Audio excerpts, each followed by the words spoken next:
I'm Cape Joel, and this is Comic Smack, your weekly, daily, all the time, anytime comic show where I give you your fix of everything you need to know from the world of comic books and superheroes. And on today's show, we're taking a closer look at The Amazing Spider-Man issue number 16, a prelude to Dead No More and the Clone Conspiracy. Want to find out what happens next? Well, let's hop on in together.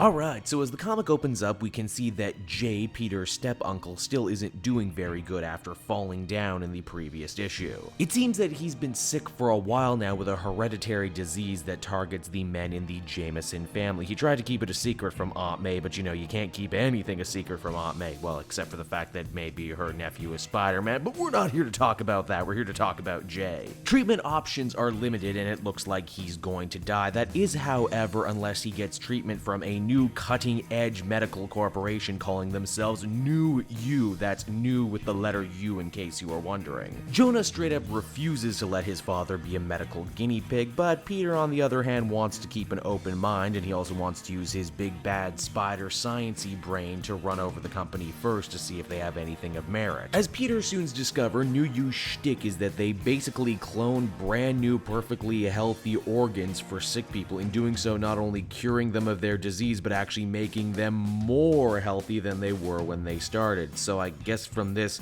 we can glean that Jay has an organ problem. They don't really say what his issue is. They just say he's come down with the disease. He's got the plot disease. If this all sounds way too good to be true, it's because it totally is, and we as the reader soon find out that New U is the front operation for evil clone master the Jackal, a villain no stranger to this sort of plot as he was at the epicenter of the original Spider-Man clone saga. Right now, the Jackal is in the process of giving Max Dillon Electro his powers back with the help of the Lizard, as well as several other Spider-Man villains who he's managed to recruit. Now, it's interesting, they keep calling him Warren, as in Dr. Miles Warren, but it's clearly not the same old green-skinned Jackal that we know, and I would not be surprised if we're gonna have a Scooby-Doo moment when he pulls off that mask and we discover that he's someone we know. My money's on Ben Reilly, just gonna say that right here, right now. Peter Parker is forced to call off his important meeting to head on off to Oklahoma, where a Parker Industries building is in the process of exploding. Now, one heroic worker decided to stay behind so everyone else could escape, and so Spider-Man is going to move heaven and earth to try and save this man. Unfortunately, the dude's hazmat suit was cracked, which means he's absorbed way too many volatile chemicals, and it's only a matter of time until he dies, which means Peter Parker, as CEO, is going to have to move heaven and earth to make sure this dude doesn't die,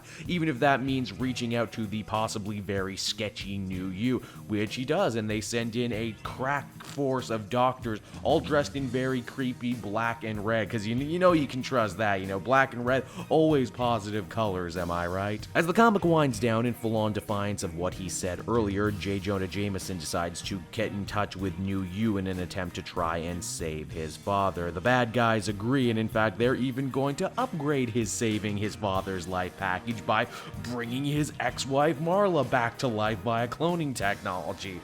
Because why not, right? The Amazing Spider-Man number 16 is an interesting issue. Going back to the Clone Saga well is always going to be sketchy for Spider-Man, but I can only hope that Dan Slott and Christos Gage had an idea worth, doing if they were going to try it. It's funny that the Jackal, the big villain for this piece, doesn't really get much of an introduction. Yeah, I know he'd been hanging around in the periphery of the story, recruiting villains, and he had a big, kind of mic drop moment in the Free Comic Book Day issue, but here he just kind of shows up. Sup, Jackal, cloning. If nothing else, I appreciate they chose to make Jay sick this time instead of Aunt May, because that's a road that's been traveled one too many times. I am ultimately cautiously optimistic about this book and where it's gonna go. That being said, it didn't get off to the strongest of starts. Overall, I would give this one a 7 out of 10. Hey everyone, thanks so much for watching my newest video. I hope you enjoyed it, and while you're here, why not check out another video I have on offer, or maybe if you're feeling in a supportive mood, you want to like or subscribe. And if you want to support the creation of more videos just like this one, then please by all means check out the Cape Joel Patreon. A little bit goes a very long way, and I will see you all next time.